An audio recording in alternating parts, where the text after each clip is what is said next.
Türkan Yallavson kanalıma hepiniz hoş geldiniz. Çaktırmayın, cildinizi botoks yaptırdığını zannedecekler. Alın kırışıklıkları, boyun sarkmaları, yanak sarkmaları, ciltteki renk tonu eşitsizliği ve kırışıklıklar. Tüm bunlar için mükemmel bir maske geliyor.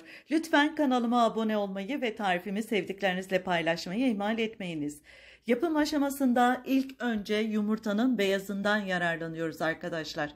Yumurta beyazı cildi sıkılaştırır, derinlemesine temizlenmesini sağlar, cilt gözeneklerini küçültür, cilt kalitesini arttırır, ciltte bulunan fazla yağı yok eder. Sivilce ve akneleri giderir ve oluşumunu önler arkadaşlar.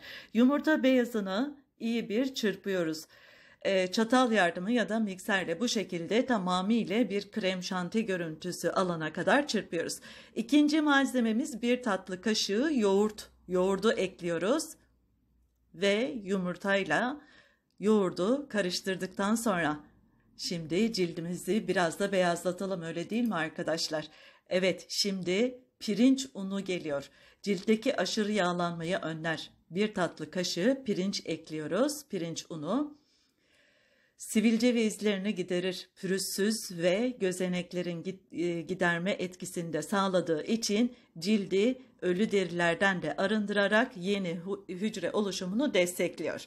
Şimdi diğer malzememiz kakao. Bir tatlı kaşığı kakao ekliyoruz. Kakao da cildimizin sıkı ve gergin olmasını, gözeneklerin sıkılaşmasını sağlarken ciltteki pürüzleri cildimizden temizliyor. Şimdi bir tatlı kaşığı da Nescafe ekliyoruz. Nescafe cilde faydaları, cildimizin pürüzsüz olmasına, kusursuz görünmesine ve makyajsız güzelliğin mümkün olmasına yardımcı oluyor.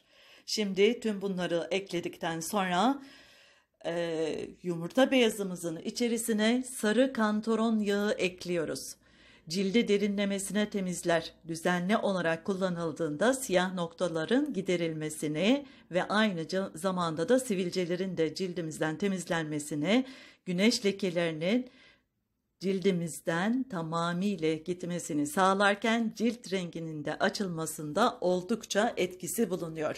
Bir çay kaşığı kantaron yağını ekliyorum ve yumurta akı, yoğurt ve kantaron yağımı karıştırıyorum. Bunun uygulaması diğer maskelerden biraz farklı arkadaşlar. Lütfen dikkatlice izleyiniz. Şimdi diğer tarafta Nescafe, kakao ve pirinç unumuz vardı. Tüm bu toz olan malzemeleri karıştırdıktan sonra yumurta akımızın içerisine ekliyoruz ve tamamıyla homojen bir kıvam alana kadar bunu karıştırıyoruz.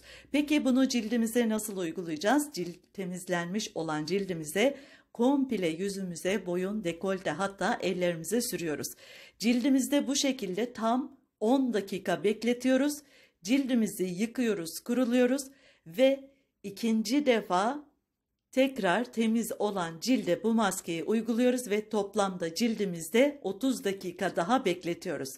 Haftada bir kere bunu düzenli periyotlarla cildinize uyguladığınız zaman da cildinizdeki tüm kusurların gittiğini ve cildinizde gerginlik olduğunu, bir duruluk, berraklık olduğunu göreceksiniz arkadaşlar. Bu denenmiş ve etkili olan tarifi mutlaka deneyin ve altta yorumlar bölümüne deneyimlerinizi bizimle paylaşın ki diğer arkadaşlarım için de kolaylık olsun.